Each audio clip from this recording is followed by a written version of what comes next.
This is a bag of stuff I got from Walmart. Walmart is your friend. What I'm going to use here is I've got duct tape plus some electrical tape. Regular black electrical tape. 4-pack of super glue for $1. Tell me you can get that at a hardware store. Walmart for the win. You will want super glue because it's really strong and it's going to keep your parts together. So what I'm going to do with this is I'm going to go ahead and just put some glue on the end of my threads of my tubing here. Just a little bit. And go ahead and just pop this on there. And you just leave it there for, a couple of minutes. And this stuff, as long as you get, something labeled super glue or crazy glue, it's going to stay on. And go ahead and do the same thing with the top. The glue will all just fall onto the edges of your piece and just hold it in place real tight there. Now these, you're going to want them to stay in these handles, and you're going to want them to stay in nice and tight. You're going to go ahead and take the handyman secret weapon duct tape and just start wrapping it around one of the ends of the rods. And what this is going to do, once you wrap it around enough, it's going to gain a thickness so that when you shove it into this handle, just the edges of the tape is just going to push against the sides of the pipe and it will stay in if it's tight enough.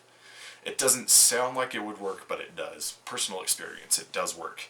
Now the key to wrapping it, when you wrap it around, is wrinkle up the tape a little bit. That's what gives it the thickness. You want to make sure you wrinkle it up a bit, so that when you wrap it around, it gets that part in the middle that starts bulging out, and that's the part that's going to push around the pipe and keep it in tight. So you got that right there, but you're going to want to do it 2 times.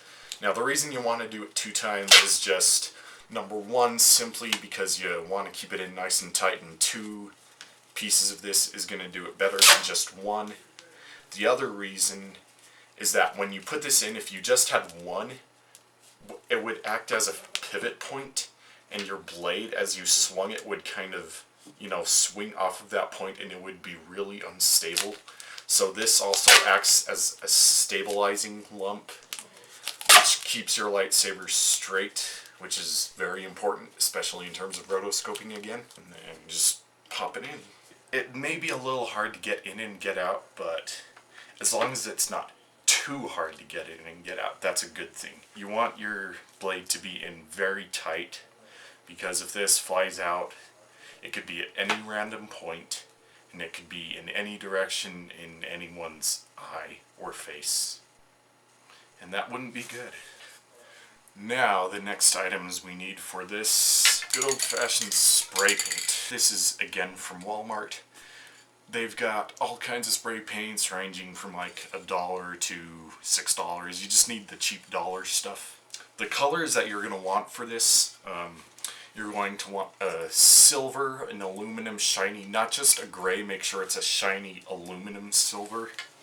So and this is going to be for the handle, to give it that good metal type of finish. And you're going to want another color. I would recommend bright red for a couple of reasons. One, because you can use it if you end up making some sort of little button attachment to your lightsaber, putting a button on it.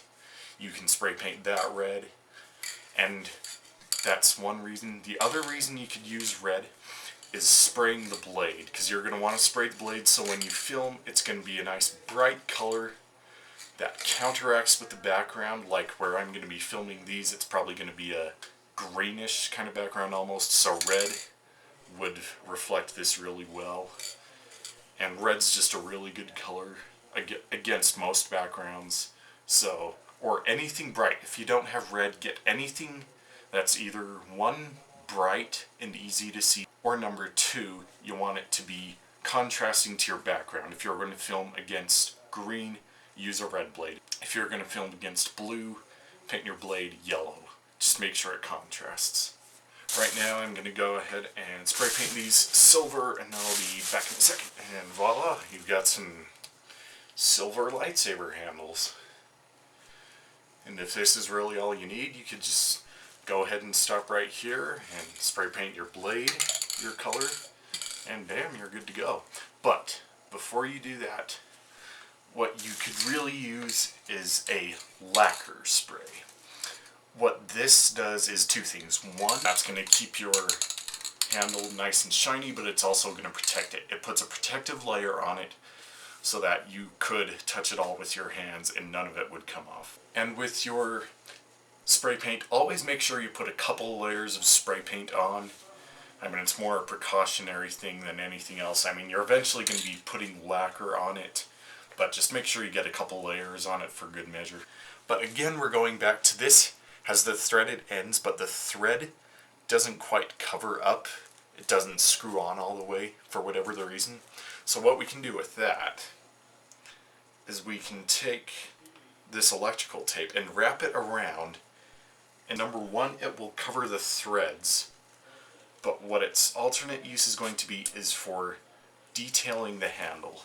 Because like I said, you can use just a simple silver handle if you want. But if you want to add more detail to it, you can. And electrical tape is a really good way to do that. And what you would do is you would just put it on here and just start wrapping it around. And voila, you have your end covered and it adds a little bit more detail to your saber. Now what you can do with this is you can wrap a lot of smaller details around. You can go ahead and like cut this in half or into thirds lengthwise and wrap that around, and you can make little grips on your handle. So even though it's just pipe, paint, and tape, it still looks like it has, you know, layers to it and it has detail and it'll look a lot better on screen.